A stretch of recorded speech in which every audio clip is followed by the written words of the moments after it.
جی السلام علیکم، میں ہوں فاریہ حسن اور میرے ساتھ موجود ہیں کوکب شہزاد صاحبہ جو کہ المورید کی فیلوشپ ہولڈر ہے۔ جی کوکب آپا کیسی ہیں آپ؟ اللہ کا شکر الحمدللہ، آپ کے ساتھ ہمیشہ بات کر کے بڑا اچھا لگتا ہے۔ جی بہت اور شکریہ۔ وہ مجھے اس سے زیادہ یہ بات بھی اچھی لگتی ہے کہ میں آپ کے ساتھ علمی گفتگو کرتی ہوں، جی کیونکہ ایک انسان، ہماری زندگی کا مقصد صرف کھانا پینا اوڑھنا نہیں ہے، بلکہ ہماری زندگی کا مطلب یہ ہے کہ ہم کچھ ایسا کریں کہ جو ہمارے جانے کے بعد بھی لوگ ہمیں یاد کریں۔ جی تو اسی پرپس کے ساتھ میرا خیال ہے کہ ہر انسان کو جینا چاہیے۔ جی کوکب آپا، جیسے کہ آپ جانتے ہیں کہ رمضان کی آمد ہے، تو انڈیا کے ایک بڑے معروف اسلامک اسکالر تھے اور جاوید غامدی صاحب بھی اکثر ان کا ریفرنس دیتے ہیں، مولانا وحید الدین خان صاحب۔ تو وہ یہ کہتے ہیں کہ اسلام یہ ہے کہ انسان خدا کی منع کی ہوئی چیزوں سے رک جائے، اور روزہ ہر سال یہی سبق دینے کے لیے آتا ہے۔ تو میں نے آپ سے یہ پوچھنا تھا کہ ہم روزہ رکھ تو لیتے ہیں، لیکن ہم تو صرف بھوکے پیاسے رہتے ہیں، نہ ہم چغلی کرنے سے باز آتے ہیں، نہ برائیاں کرنے سے باز آتے ہیں، نہ ہم وہ پریکٹسز کرنا چاہتے ہیں جو کہ ہمیں کرنی چاہیے۔ کیونکہ میرے نزدیک تو روزہ یہ ہے کہ جو چیزیں آپ کو فالو کرنے میں مشکل ہو رہی ہے، آپ اس کی پریکٹس کریں، ٹھیک ہے؟ جیسے آپ یوگا کرتے ہو، آپ ایک سیلف میڈیٹیشن کرتے ہو، اور آپ پریکٹس کرتے ہیں کہ ایک ایڈلٹ جو ہے یا ایک گرون اپ جو ہے اس کے لیے چیزوں کو اڈاپٹ کرنا مشکل ہوتا ہے، تو آپ روزہ رکھ کے اس کو اڈاپٹ کریں کہ آپ 16-17 گھنٹے کی پریکٹس کریں، تاکہ بعد میں 8 گھنٹے بھی آپ اچھی طرح گزار سکیں۔ میں نے دیکھا ہے لوگ روزہ رکھتے ہیں اور اس کے دوران ہی گالی گلوچ بھی ہو رہی ہوتی ہے، مار کٹائی بھی ہو رہی ہوتی ہے۔ تو روزے کے حوالے سے بتائیں روزہ کیا ہے؟ بسم اللہ الرحمن الرحیم۔ روزہ جو ہے وہ انسانی تربیت کا ایک بہترین طریقہ کار ہے۔ عرب میں جو روزے کی پابندی ہے وہ تو شروع دنیا سے جب سے بنی ہے، روزہ ہر قوم کے اندر ہر نبی کی شریعت میں رہا ہے۔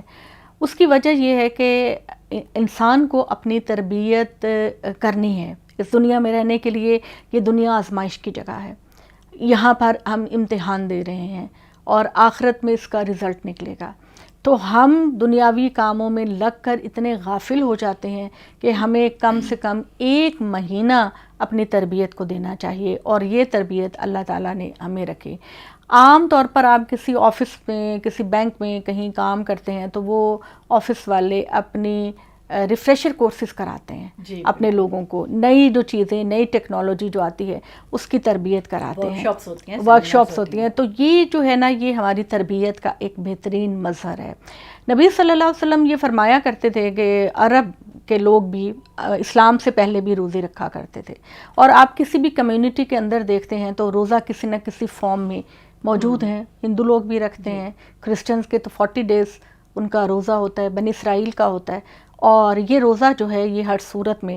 اچھا، عرب لوگ جو ہے نا وہ چونکہ گھوڑوں کو بہت پسند کرتے تھے، تو وہ اپنے گھوڑوں کو، جنگی گھوڑوں کی تربیت کے لیے وہ یہ کرتے تھے کہ ان کو کئی گھنٹے بھوکا پیاسا رکھتے تھے، تاکہ جنگ کے دنوں میں جب وہ میدان میں اتریں اپنے مالک کے ساتھ تو ان کو یہ نہ ہو کہ وہ بھوک اور پیاس سے نڈھال ہو کر جنگ میں اپنا کام نہ کر سکیں۔ تو عرب لوگ اپنے گھوڑوں کی ٹریننگ کے لیے ان کو چارہ اور پانی سے روکے رکھتے۔ مختصر یہی بتانا ہے کہ جو روزہ ہے ایک پازیٹیو چیز ہے، اور یہ کہ سب سے خوبصورت اس میں بات کیا ہوتی ہے کہ فجر کے وقت جب آپ روزہ رکھتے ہیں تو جو ہی اللہ اکبر کی آواز آتی ہے آپ رک جاتے ہیں، میرے رب کا حکم آ گیا، اب میں نے کچھ نہیں کھانا پینا۔ اور اسی طرح یہی ہے کہ افطار کا جو ہی ٹائم ہو ڈیلے نہ کریں، میں 15 منٹ لیٹ کھولوں گا، میں 10 نہیں، جو ہی اللہ کی اجازت آ گئی آپ نے فوراً روزہ کھولنا۔ تو یہ چیز یہ کہ آپ نے اپنے رب کے حکم کے مطابق کھولنا ہے اور رکھنا ہے، یہ انسان کی پورا سال تربیت میں چلتا ہے۔ پورا سال ہم کہ میرے رب نے مجھے یہ کہا ہے کہ یہ نہیں کرنا تو نہیں کرنا، اور میرے رب نے مجھے کہا کہ یہ کرنا ہے تو مجھے کرنا ہے۔ تو اس لحاظ سے جو رمضان کا مہینہ ہے وہ ایک بہترین مہینہ ہے۔ جیسے کہ آپ نے یہ بات کہی کہ لوگ گالی گلوچ کرتے ہیں، یا لوگ اکثر آج کل جو کلچر ہمارا بن رہا ہے، جب سے سمر ویکیشنز میں چھٹیاں آتی ہیں تو لوگ ساری رات جاگتے ہیں اور فجر کھا کے تو عصر تک سوئے رہتے ہیں۔ اب بتائیں نا کہ یہ روزے کا مقصد تو نہیں ہے۔ روزے کا مقصد یہ ہے کہ آپ نے روزہ رکھا، آپ اپنی تربیت کریں، آپ لڑائی جھگڑے سے بچیں، آپ مار کٹائی سے بچیں، آپ گالی گلوچ سے بچیں، آپ اپنے فیملی، دوست، احباب، رشتہ دار، خاندان سب کے ساتھ آپ بہترین اپنا رویہ رکھیں. تو یہ ہے اصل میں روزے کا مقصد. روزے کا مقصد آپ صلی اللہ علیہ وسلم نے فرمایا کہ جس بندے نے لڑائی جھگڑا اور گالی گلوچ کرنا نہ چھوڑا تو اللہ کو اس کی کوئی بھوک پیاس نہیں، اس پرواہ نہیں کہ وہ بھوکا رہے یا وہ پیاسا رہے.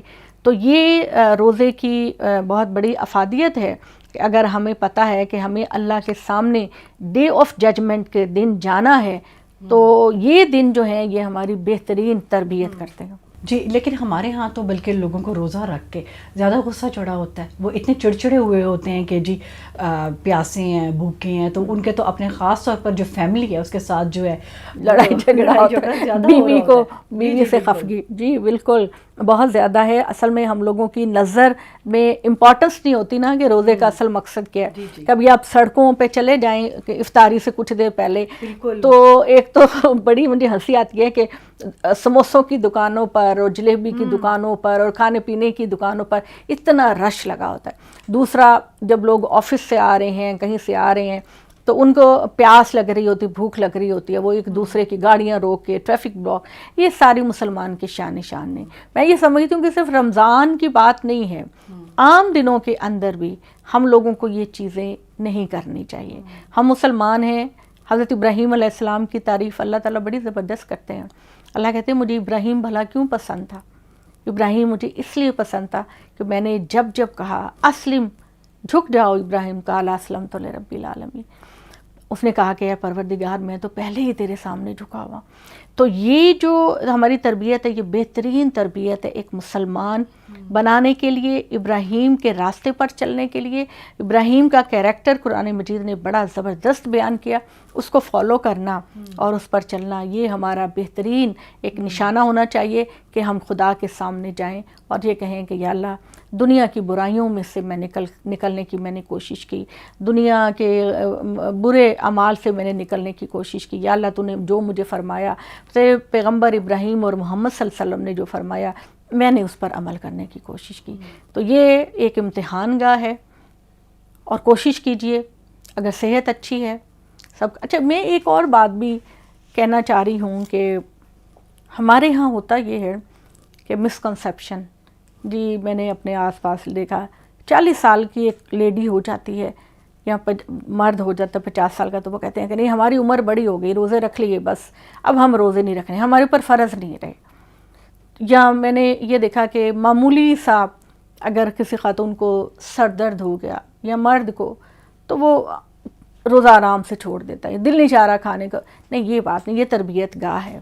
اس میں یہ نہیں ہے کہ آپ جب چاہے رکھیں جب چاہے نہ رکھیں. جیسے کہ میں نے اپنے ایک پروگرام میں آپ سے کہا تھا کہ آپ نے اس گنتی کو پورا کرنا ہے. صرف یہی نہیں ہے کہ آپ نے کسی کو کھانا کھلا دیا تو آپ بری ذمہ ہو گئے.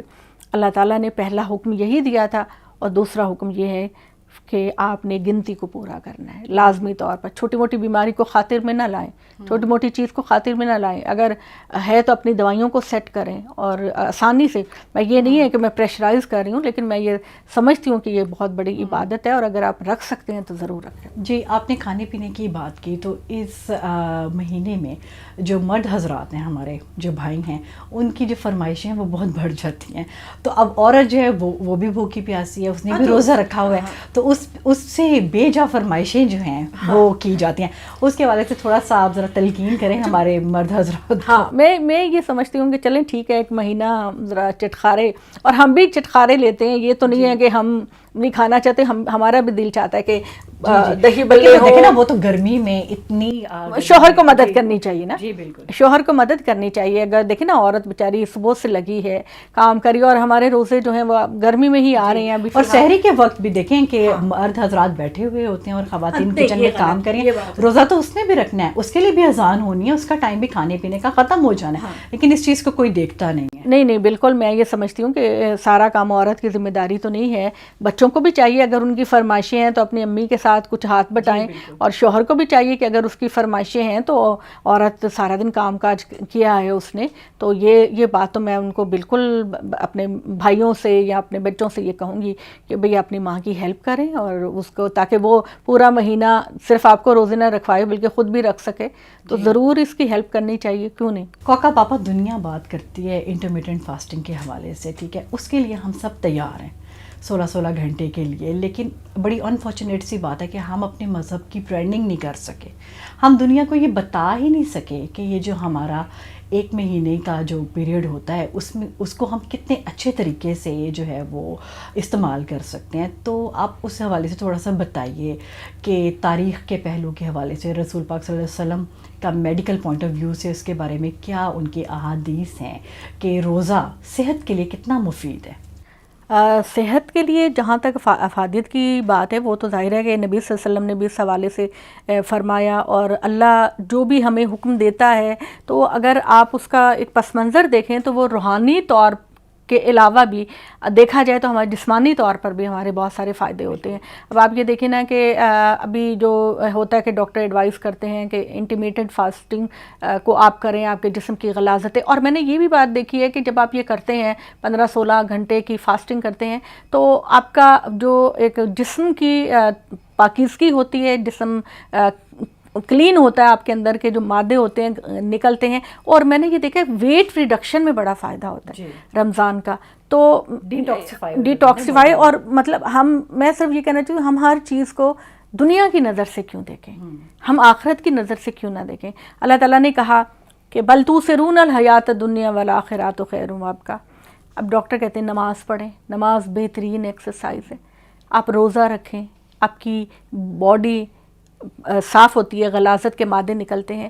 تو آپ اگر ایک روزہ آپ اس نیت سے رکھیں کہ میں رب کو خوش کر رہی ہوں, اور دوسرا اگر آپ یہ فاسٹنگ کرتی ہیں کہ جی میرا جسم ہیلدی ہو, تو کیوں نہ آپ اس نیت کے حوالے سے یہ دونوں اجر لے لیں, اللہ کو بھی خوش کر لیں, اپنی صحت کو بھی. ہر انسان کو اگر اس کے تمام فوائد پتہ ہوں گے تو وہ زیادہ جوش سے, زیادہ اچھی نیت سے اس چیز کو کرے گا. تو میں یہی تو کہہ رہی ہوں کہ ہم اپنی مذہب کی برانڈنگ نہیں کر سکے, نہ ہم اپنے نماز کے فوائد بتا سکے ہیں, نہ ہم اپنے روزوں کے فوائد بتا سکے ہیں. تو اس کے حوالے سے تھوڑا سا میرا یہ خیال ہے کہ ایک تو ہمارے اسکول یونیورسٹی کا سسٹم بالکل بھی ایسا نہیں ہے کہ ہم بچوں کی گرومنگ کریں اپنے دین کے لحاظ سے. میرا یہ خیال ہے کہ کلاس 1 سے لے کر ایف ایس سی تک بچوں کو قرآن تفسیر کے ساتھ پڑھا دینا چاہیے. بچوں کے کانسیپٹ ہی کلیئر نہیں ہے. اب میں بچوں کو جب شام کے وقت کچھ کلاسز لیتی ہوں تو میں ان کو ترجمہ اور تفسیر پہ بتاتی ہوں, تو مجھے کلیئر کرنا پڑتا ہے کہ جی آپ کے دین کا کانسیپٹ یہ ہے, آپ کا دین ایسے کہتا ہے, اور آپ نے اس کو اس طریقے سے عمل کرنا ہے. تو معاف کیجئے, ہمارے اسکولوں کے سسٹم, ہمارے یونیورسٹیوں کے سسٹم جو ہیں وہ اخلاقی ترقی کی طرف بالکل توجہ نہیں دیتے. گھر کے اندر والدین ہمارے, جب تک ہم بچے تھے ہمارے والدین ہمیں رات کو بٹھاتے تھے, اخلاقی باتیں سکھاتے تھے, نبیوں کی باتیں سکھاتے تھے, اور مجھے لگتا ہے کہ اس کا کچھ نہ کچھ اثر ہوتا تھا. اب کیا معاملہ ہے, بچے کہیں گے کہ ماں باپ روزہ رکھ رہے ہیں, چلو جی اچھی اچھی چیزیں ملتی ہیں کھانے کی تو میں بھی روزہ رکھ لوں. اس طرح نہیں, آپ نے بچے کے اندر یہ چیز پینیٹریٹ کرنی ہے. ہم اللہ کے بندے ہیں, دنیا ایگزامینیشن ہال ہے, اس کے بعد ہم نے آخرت میں جانا ہے جو ہمیشہ کی زندگی ہے.